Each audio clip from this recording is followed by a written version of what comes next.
everybody. I'm Nick Muller. I was sitting in your chair for the previous presentation. And I'm Donna DuSell. Thanks for joining us today. At the top of my notes, I have introduce yourself in really big letters because I often forget to do that. So we're here today because this really seemed like the right place to talk about the evolution of the web over the past 30 years through the lens of one person who began his career way long ago. So the way we're going to do this is I'm going to go through his life because it'll come back on, because I can do it much more succinctly. And then he's going to help answer the questions. If there are any. Yeah. And so could we go around and do really quick introductions? Just give us your name and where you're from. Jason, DC. Nicole, New York State. Matthew, Williamstown, Massachusetts. Nick, I live in Greenfield. Sergey, I'm originally from Ukraine, but here from Chicopee. Oh, nice, thanks. Josh, Springfield. Mark, New Haven, Connecticut. Carl Holden. Jock from right here in Amherst. Ian from Shrewsbury, Mass. Okay, great. Thanks, everyone.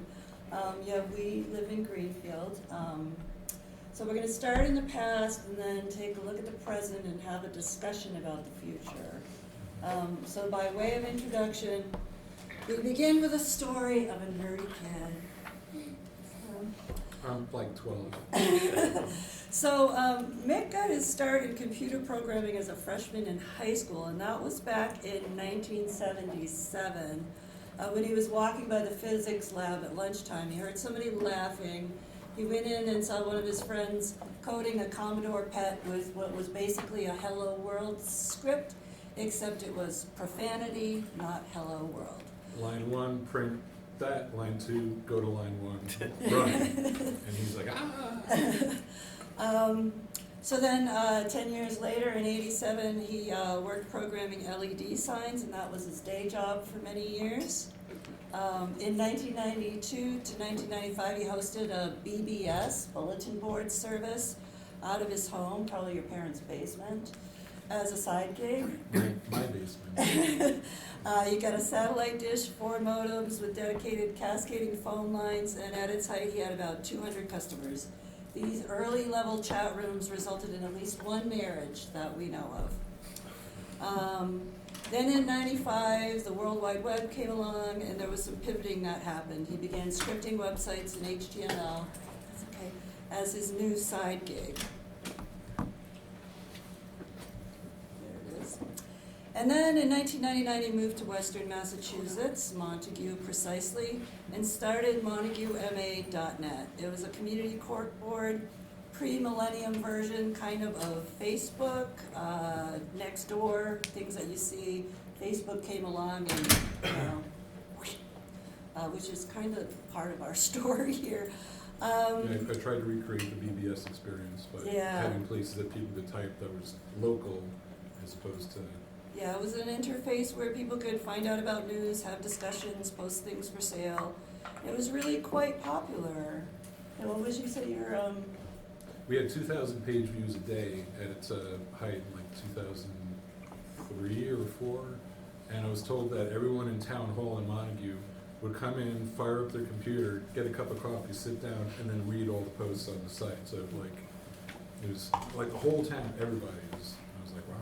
And that MontagueMA.net is actually still going. It's not pretty. It's still there though. It's like a It's tank not that terrible. just will not run We out of keep gas. thinking maybe that time will come again as people, these lights are supposed to be red. No, that's supposed to be. Oh, okay. All right, sorry. So in 2000, got a job here at UMass in the Internet Publishing Group, the days when you didn't need to have a computer science degree to get a job in a university system, because it was all about experience, and that's when he started using Cold Fusion. I put that site on my resume and they said, you're hired. And then throughout the years, you had Muller Tech doing custom programming and consulting.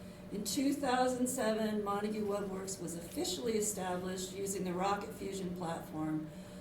that we're still using today. The original version was pages and news only, and in ensuing years, other capabilities have been added based on customer requests. So here we are. We have a platform that provides, just out of the box, all of these capabilities, so that from a single sign-on, our customers are able to, pull in photo galleries to pages, do dynamic forms, have people sign up for stuff. Come on, there we go. Contacts, simple PayPal shopping cart.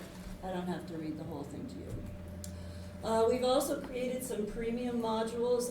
We started hosting municipalities. We've got a open government module and request for proposal modules, e-commerce. We were forced into that one. Such a But pain in the yeah, ass. you can have a Montague WebWorks product with e-commerce. You're not going out to any place else. And right now we're working on a dynamic scheduler, and that's going to be done really soon. So people will be able to reserve rooms in buildings, or we're working with an assistive technology, an assistive equipment place that want to be able to not rent, but reserve your kayak and then reserve the hand things to Yeah. go with it if you're missing. If you only have one arm, then they have an assistive thing that they can put on it now. So You can operate that's- both. And that's going to tie into the e-commerce module so that you could actually rent places as well and schedule and rent. And buy a hat and have it all in one basket. Yeah, so it's pretty cool. Meanwhile, while he's been, Meanwhile, working on this, all of these other platforms, and I know there are so many more, but I just wanted to focus on some. Obviously Drupal and WordPress and Joomla are open source. Some of these have not really, have gone away. You don't see much Dreamweaver, you see no front page. Squarespace, Wix, and Weebly, all sort we've of taken coming on- off at the same time. we've taken on clients whose website was still in front page, and I was like, wow. Yeah. So, all of these were established before Rocket Fusion in 2007, but most of them are still with us. And of the sites that we mentioned before, our model mostly is, along the lines of Squarespace or Wix, in that it's still owned by the founders, it's still proprietary software. We're very different for all the reasons listed above, especially just we haven't been bought out and we haven't gotten really, really big. When our customers call us, it's customer service and programming at the same time. So we think our differences outnumber the similarities. And that's going to be my sort of brief overview of where we're coming from here. I want to conclude with some observations about our lives, which is, you've been doing this for a long time, you get by, we're far from rich, but we're our own bosses and we do have flexibility. That's been really key for me over the past few years as I've been dealing with my mom's health issues, et cetera, over time. We're never off duty. We're going to Florida. This puppy's coming with us. We can get to the server and everything from it. We'll do a little bit of work here and there while we're there. Our customers don't have to worry about patches or upgrades or anything. It's all handled by us. They just have to worry about the content on their website and updating it. We build the website for them, we train them how to use it, and we're there for support when they need it. We're very active in our community, and so it's nice to be local. Cybersecurity is huge, and it's a two-edged sword. On the one hand, we have all of this control, and you've been able to put in a number of measures to support it. On the other hand, we can sleep at night knowing that we have control. We also can stay up at night knowing that there's so much out there. It's like drinking from a fire hose all the time. You're cutting edge until your so last season. Montague MA is an example of that. I think we've seen all of these open source platforms have all of this input and become really fancy, and we're very limited in what we do. So we can do a lot of things, but it really is a very stripped down version of those things. And finally, the cobbler's kids analogy. You know, if we had children and we were cobblers, they would need new shoes. We very rarely work on our own website, even though I'm sure it desperately needs updating. We don't get out into the community to places like this. I mean, I feel like this is what we're here for today. Like, where do we fit in? And so much time is just, the pace of things is just amazing. And like, keeping up is hard, especially when you're doing all of the workaday stuff. So this seemed like a great opportunity for us to have this talk. To not have a work day. Yeah, right. And then I just threw out some questions, and this is where I turn it over to Mick, and you guys can talk, and you can ask us questions, and you can address things. Okay.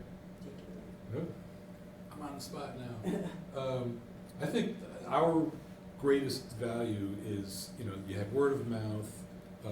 We've got 350 customers all on one Google Grade box in Michigan in a hosting place. But I think what people really like the most about us is that most of our clients, we have a lot of farmers, we have a lot of contractors, and they don't know squat. They you know, they said, you know, a friend of mine said go to Wix, and I tried it, and I worked on it. It's been 3 weeks, and I don't understand crap. You know, can you build this for me? So, you know, it's like, you can change the oil in your car, you know. Do you do that? You can change the tires on your car. Do you do that? No, you take it somewhere because you don't want to do it yourself. So, you know, we find, especially in the Zoom calls, yesterday we were on with a couple of farmers out in Granby. And, you know, they were sort of an elderly couple like us, and it was the two of them and the two of us, and they were cracking up, and it was like, that felt good, because, you know, they needed this, and we were able to happily, you know, a couple that's just like them, supply them in that, and then now if they ever call, they know they're getting me. Like, this is the company number, is my phone, so I think that's where we fit in, is that we're like the small shop that people feel like, you know, I run into my customers all the time in the supermarket, and that's just awesome.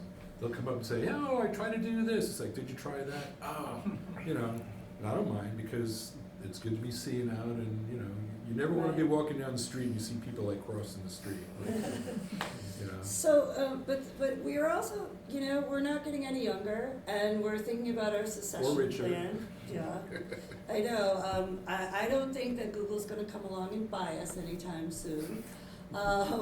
So, you know, we've talked about going open source so that there are more, you know, hands in it. But then we're also like not sure about the value of that to us.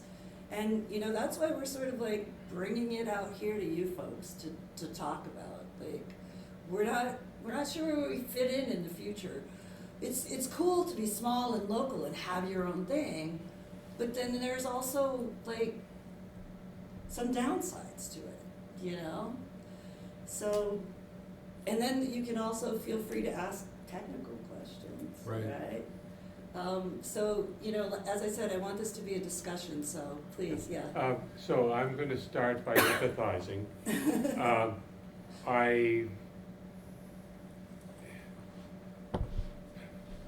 So for the last 10 or so years, I was the tech support for a senior education program, and which meant that we brought everybody into online registration and got people enrolled in their classes, and then about 3 years ago this weekend, the world went to hell, and we had to bring everybody into Zoom, and we made it. We got there. And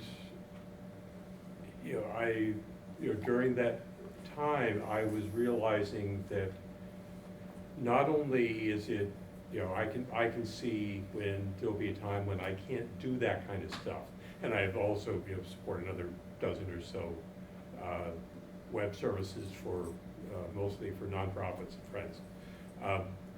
There's going to be a time when I can't do that, and how do I hand those people off to somebody else who may or may not care, or just say, sorry, I'm closing up shop, I'm taking down my server, here's your stuff, go, good luck. Yeah, And boy, that sucks. Yeah. yeah, I mean, Well, I it's just just don't wanna do excruciating. that. Yeah. Because, on the one hand, I love what I do. But on the other side, I know that I can't do it forever. I shouldn't do it forever. And I don't have a succession plan except to try to pass along whatever I can to anybody else who's gonna listen, but a lot of folks don't, a lot of folks can. I've got carpenters who are supporting, I've got the local library, and programs like that, and this is, somebody's, and they might be able to get something running, but somebody's gotta be there to answer the phone. Yeah. Somebody's gotta be there to, that question of, okay, I've got this new whiz-bang thing, how do I, how does this website work on my smartwatch? And, all that kind of stuff that is just, it's, Yeah, it's really I wish I tricky. knew. I almost wonder, as I'm sitting here thinking, there are groups that are like, there's a lot of movement with farmers to help farmers with succession plans, let's keep the land in production, so let's come up with some ideas of how young farmers can get into this and older farmers can retire. Maybe we need to start a technology A nerd succession succession plan plan. group. Yeah. For all us oldies, Right. to be able to connect with the younger generation. That could be the next business. Yeah. That's right. Absolutely, yeah. Do you currently have any junior developers at all, or are you everything, developer-wise? Well, for a few years before the pandemic, we really started to expand, and we got an influx of a whole bunch of customers, so we could afford to move me out of the dining room, essentially. So we had an office, and it was the two of us, and we hired someone part-time, and he became full-time, we hired someone else part-time. So there was the four of us in an office, and then the pandemic hit, and all new work dried up because everyone was not sure what the future was, and they didn't want to spend money to set up a website for something. And we thought, well, this is the time when everyone's going to go online, and then we didn't get a new customer for 8 months. So they were both developers, and we had to let them go. We're in touch with one of them, and he still does some stuff for me now and then, but he's really more into Node.js and stuff than back-end stuff. And so he's starting his own little project and asking me advice and stuff, and that's cool. But I don't think that he would ever be a person that would take over a company like what we've got. It would be too much. So, but it's a good idea, and if I had the money, then yeah, we would do that and create a structure. And, I don't know. You have to figure that out. Yeah. Well, what is your dream scenario? Somebody taking over keeping your CMS alive and bringing it forward, or transitioning your customers to whatever, or? I think that the platform could have legs. It's pretty simple. The one server that we have could easily host 500 or more websites, and then the income would support it better. I mean, we're paying $1,100 a month for our server now. Our hope is that we can get so it's sort of broken into two things. There's the manager app that we log in to sort of, turn sites off if they don't pay or whatever, and set up new sites, and that's all on the same server as all the websites that share a single folder of code, and then they all have their own content folders and whatever. It's just how it's done.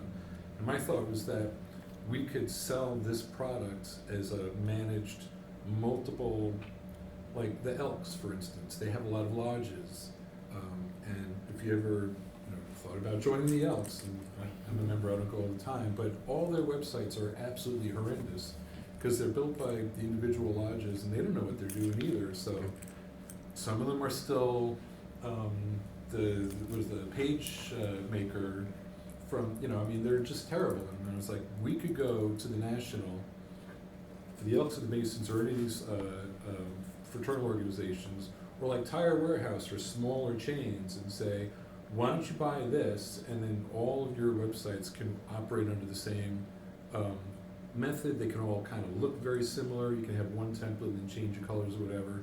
And then in the manager, you'd be able to type up news and whatever you want and have that show up on all the websites. And then that becomes a more powerful product that maybe, you know, if we sell 2 or 3 of those, then someone will come along and say, I like that idea. I'd like to be a Montague WebWorks in Omaha. And then they would set up their own concern out there. And, you know, so we'll figure something out along that. And that's the But that's other idea, purchasable. is that, you know, aside from like the big organizational, so that you can push out updates to every site within the organization, is the idea that, you know, people can use the product, you know, we can set people up if they want to become contractors. I mean, the business model, and I remember when I met you, I'm like, he makes websites, oh my God. Like, everybody's gonna be able to make their own website. Like, I had a restaurant in 2001 and I made my own website. But no, it's actually really a good thing. Because the business model is like, it's like shavers.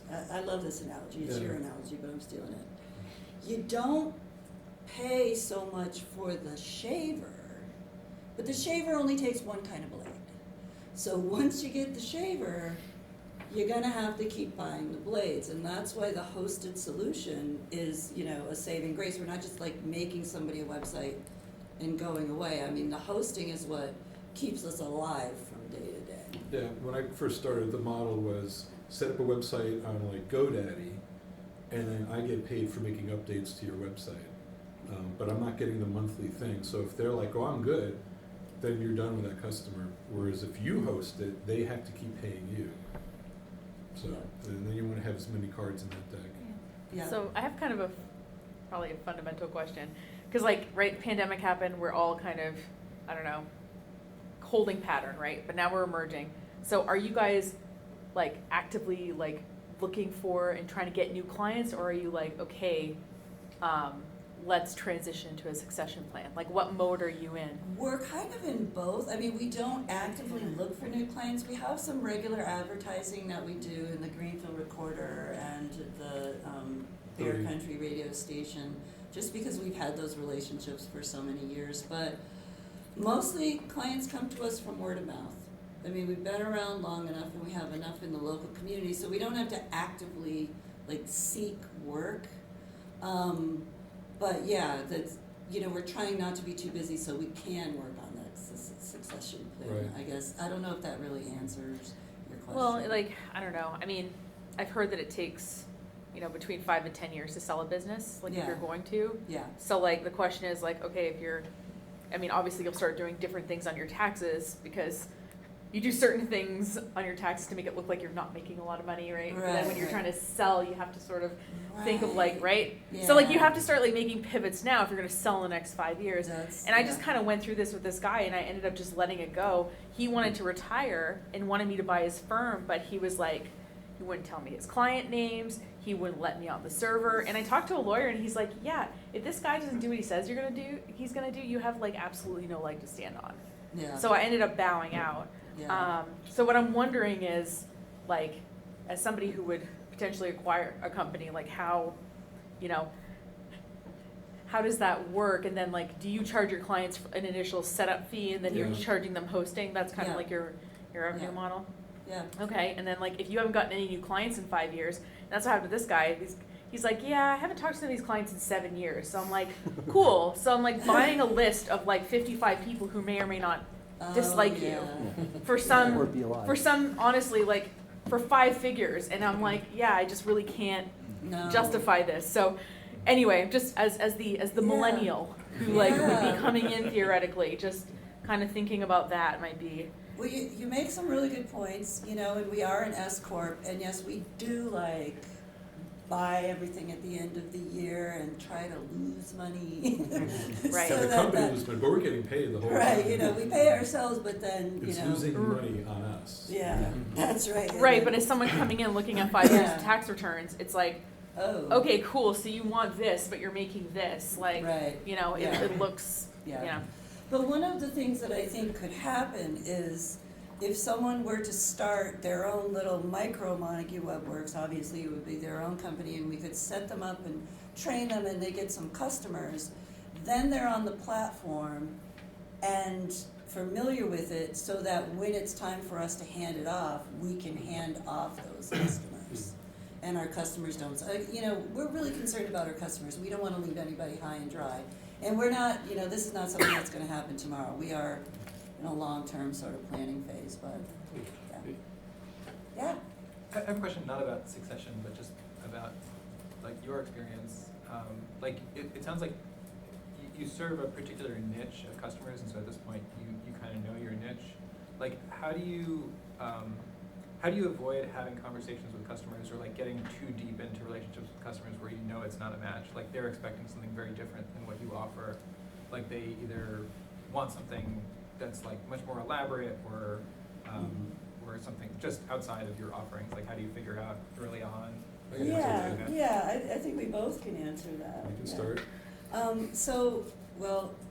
I think Mick mostly handles that, but one of the things that I learned pretty early on was that you have to understand that not everyone is your customer. And this is something that I struggled with that a little bit. Yeah, I've been pushing this is not for us, but usually you can, that's all. I mean, it's a kind of a Swiss Army knife platform that I've built, so we can do a lot of things, and we can kind of shim a little bit here or there to sort of meet they're like, yeah, I guess that would work for me, but sometimes they want something that's way above, and I'm just like, sorry. Yeah. We can't do that. We got a call from someone, they wanted us to take on their site, and it's like, well, the only server that we have is this, so we would have to convert your site to our platform. And we do everything that I see on the screen except some of this section here where it does extra flippy things and all that. And it's like, I would have to do a lot of extra coding for that, and then you probably wouldn't be able to just go in and click a button because I had to do that manually. And he's like, all right. So, and then some artists are a little. It's just the visual stuff sometimes. But I think that what happens is a lot of times, like customers, the way the platform has been developed is that customers ask for things. And so then, Nick's gotten better at saying no, but like really starting out, it's like, oh yeah, I can do that, and then sort of going down that road. So it depends on the request, yeah. Do you ever have to fire customers? Sometimes we shut people off if they haven't paid us for 6 months, and we bug them a lot. I think we're pretty kind about that. Like you don't pay your phone bill 2 days later, your phone's not working. I'm like, we're local, we see you in the store all the time. How come you're not, Because they're paying their phone bill first. That's right. Yeah, so that's it's hard, we try to have relationships, and sometimes, we develop the site very inexpensively with the idea that we're going to have a relationship with that customer for the long term, but then sometimes it doesn't work out that way, and that's kind of a sunk cost, I would say. Right, or at least a break even. Is your best hope in that case.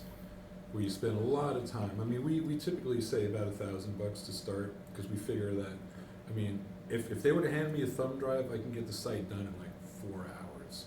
So that's a good one, right?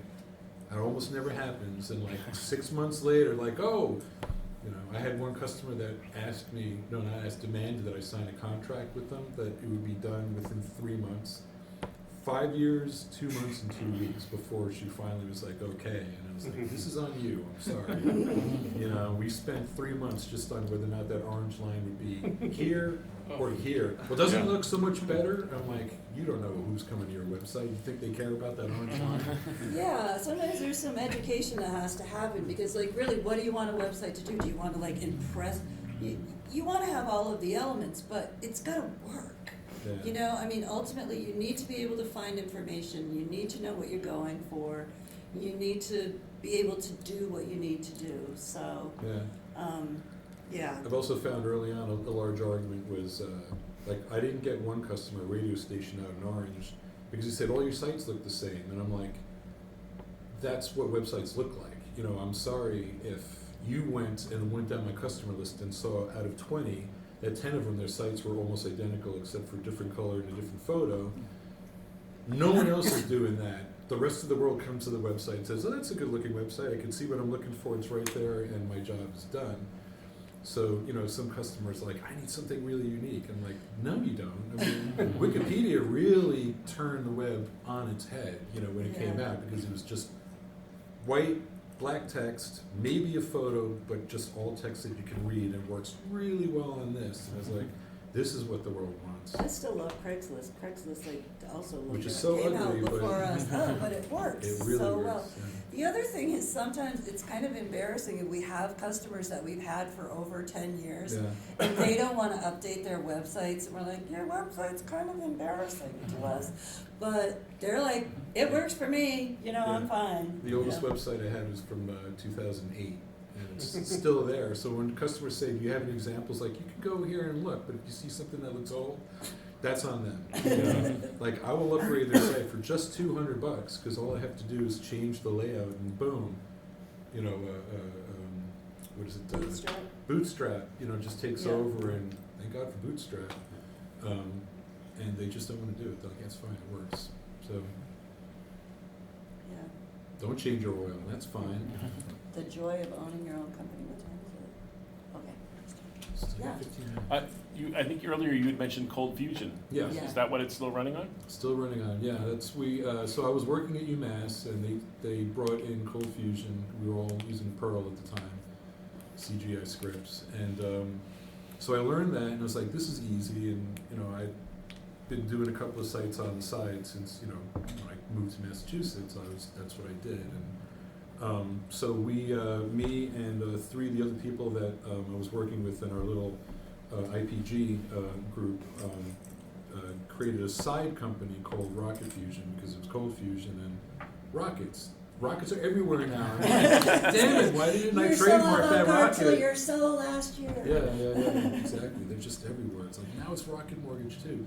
But anyway, so we built one website for a customer, and then the group fell apart. So I just bought the domain name, and I called the platform Rocket Fusion because it's in Cold Fusion. And I gotta say, it's so simple, and there are free versions now. You don't have to go to Adobe, Yeah, which was you can use Macromedia. Lucy, or no, that's a server. Lucy, yeah. Okay. Lucy is a Cold Fusion server, and it's fast, and it's so easy to program. So I know it's old school, but whatever. A lot of really secure stuff runs on it. I'm always so happy when I go to like a major government site. It's A lot of government sites. Yeah, it's, you know, CF. Yeah, it's Yeah. still on Adobe Cold Fusion. Yeah. You know, they Yeah. pay for it, which is like $1,300 or whatever. Do you have a question back there? So when you are, you said you're like coding something custom for like scheduling Yeah. Yeah. at this point. So like, do a lot of people for you guys like ask for that type of stuff and you have to say no to it? And like, I'm just wondering because like, let's say like a Squarespace or WordPress or something like that. You know, you could find a plugin that you like, or you know, like I guess it being almost like a 10-minute install versus writing. Right. You know, 'cause, like that stuff's been around for so long. Like, is it? And e-commerce was a real ball buster. I mean, Right. that was not, and it's so hard, you know, everything and the handshakes. And we have if you go to our website, this guy Andrew, I call him my stunt programmer. He does all the like way harder stuff that I just don't want to. You know, what is it Sherlock Holmes said? I don't need to know who had the prettiest dress because it's going to fill space in my brain, and I don't need to know that. So I let him do that. That's fine. But yeah, but I want to use my platform. You know. Yeah. So if they ask for it, my rule has always been if 3 people ask for it, then I'll throw it in, and if it's easy, I'll just do it and not charge anyone, and then suddenly everyone has it. But e-commerce is you know, you have to pay extra for that. The schedule thing, you have to pay for extra for it. And they came to me specifically for the scheduling thing and said, we've looked everywhere, and there's a lot of them out there. None of them did what I needed it to do because of these add-ons. Because like, yeah, I could rent a kayak on any of those, but there's an optional thing that's in a separate bucket that any one of these 30 canoes could use, but I've only got 2 of those, so it's not like it, you know, so she came to us and I said, that'll be $3,000. Ha! Yeah. And so we're working on it, and but then other people are going to want it. So Yeah. there were customers 10 years ago, an oil service guy, an oil burner, like your furnace. He wanted, because he's got 3 guys out on the road, and he wanted people to be able to schedule it and say, I want, you know, in this hour slot, oh, there's 3 different guys, so I can still hire somebody. And I was like, give me a couple of years. That was 10 years ago. So I've called him and said it's going to be ready in a couple of months. And he's like, I'm on, you know. So we have customers that have asked us for stuff that is just too big. And so they've either not done it or they found a third party. And it's, you know, part of like the very reasonable price for creating something like that is that once it's done, everybody has it, you know, and everybody can have it, and it's just a matter of clicking a button to activate it. Right, for that site, you Yeah. know, if they pay Yep. the right price. Yeah. So I've done what you're doing, which is create a set of platforms and you can spin them up and rent them out, and that's great. I got tired of it and let it go because I got bored. But what I think the value of your business is your customer list. You've picked your customers. They all fit a very specific profile. They're understanding. They're savvy enough. They're willing to work with you. But if you were going to hand off a platform based on Cold Fusion and a lot of custom code, I think that it'd be tough. I think that like your customer list is real value, and kind of transitioning, like I saw the list of things that you offer. I was doing kind of the same stuff in Drupal or WordPress, and it was really not that bad. And then handing that off to somebody, I think if you were going to try to sell the whole package, I think transitioning to something open source based, how you plug it in is your proprietary your IP, Right. and your customer list is really valuable. I think that's the way I think you would be able to move it on to somebody else.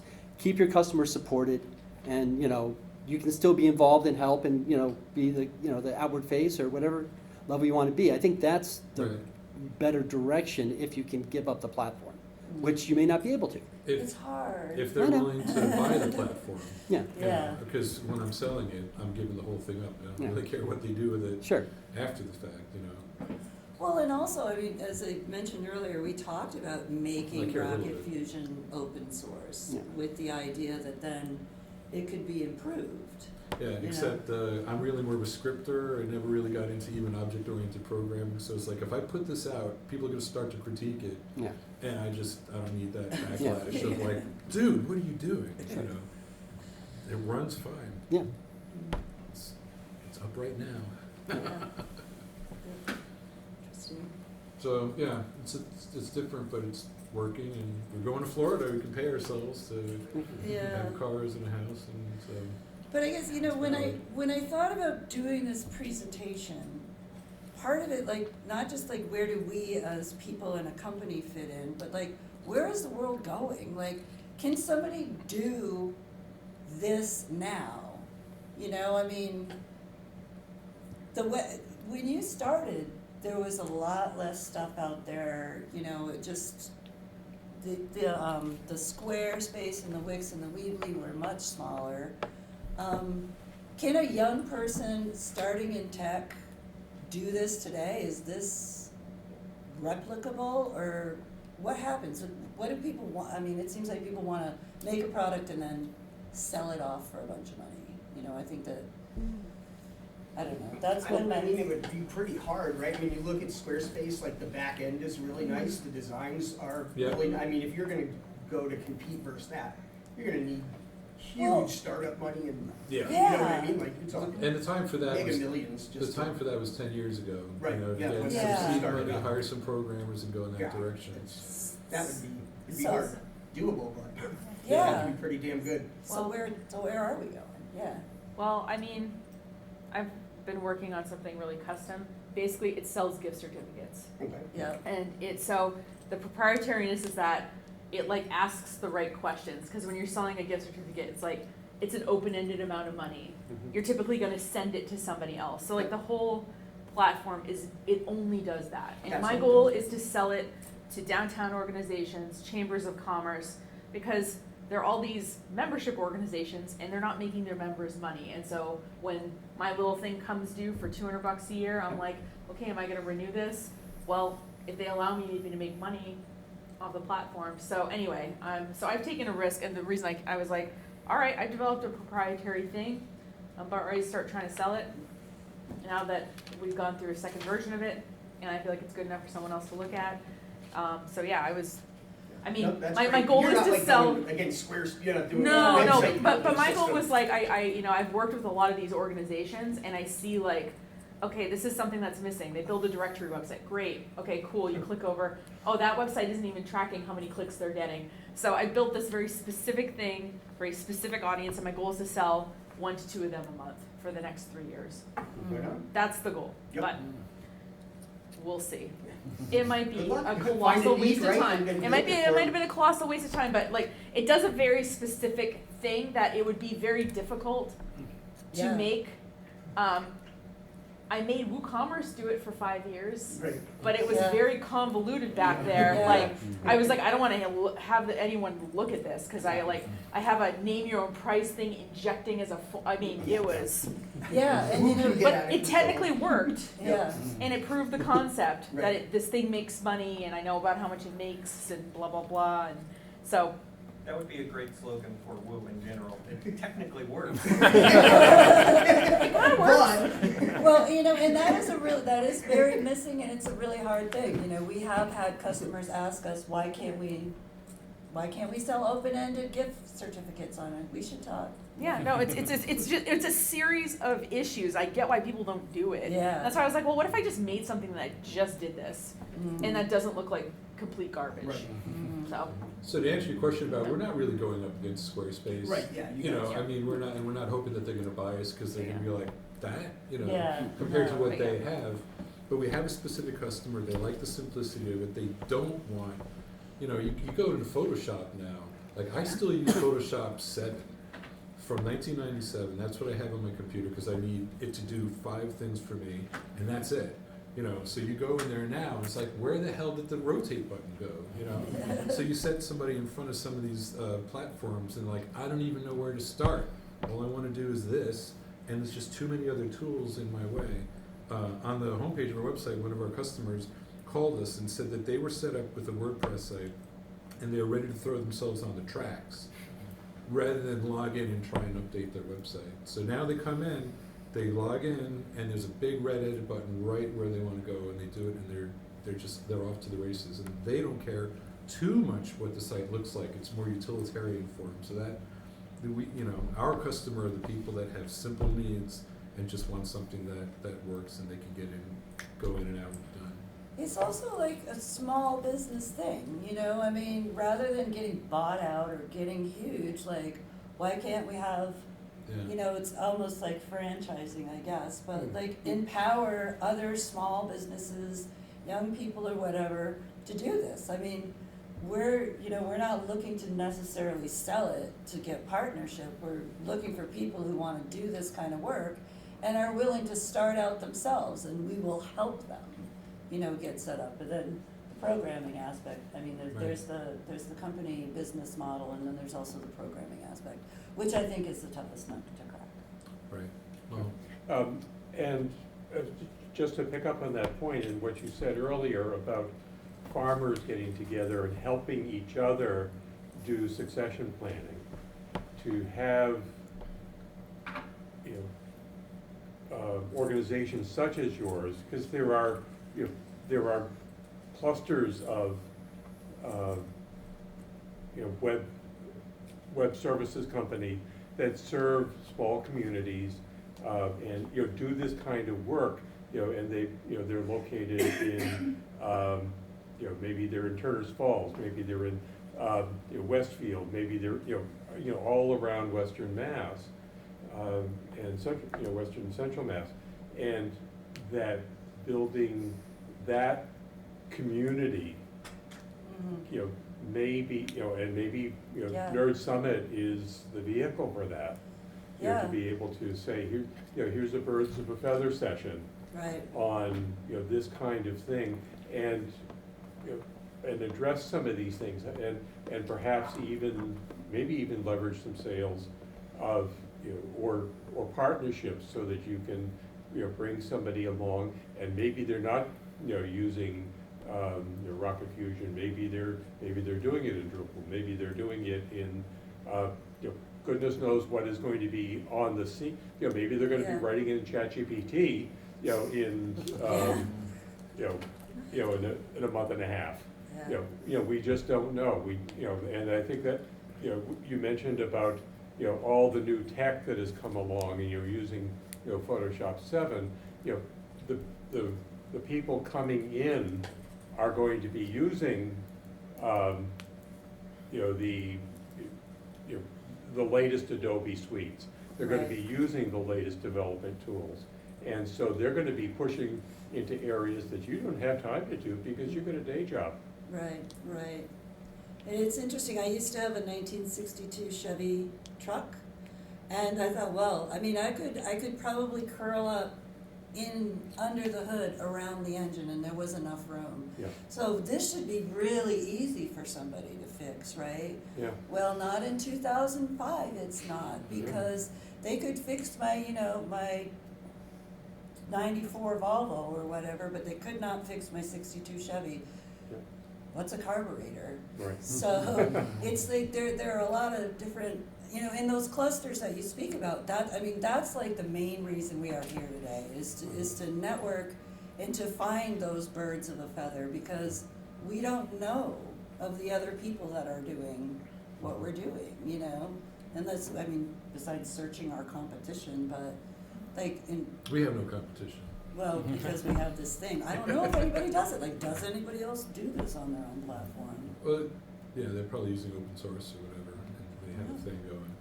I Do don't you know. guys know anybody, there's an agency in Wilbraham, I did a little freelance work called Wild Apple Design Studio, and they're on a super, like, it's called Concrete 5, I've never seen it anywhere else in the wild, but they, almost all of their clients are universities, and they have the same sort of thing you got going, where like, I worked on like 20 of their sites, and they all look more or less the same, but they have a niche, and they're doing really well, and they're really nice, great people. I bet if you reached out to them, they'd have ideas.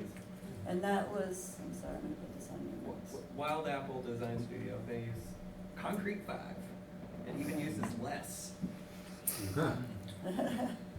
They put their horse in the less race, I like that.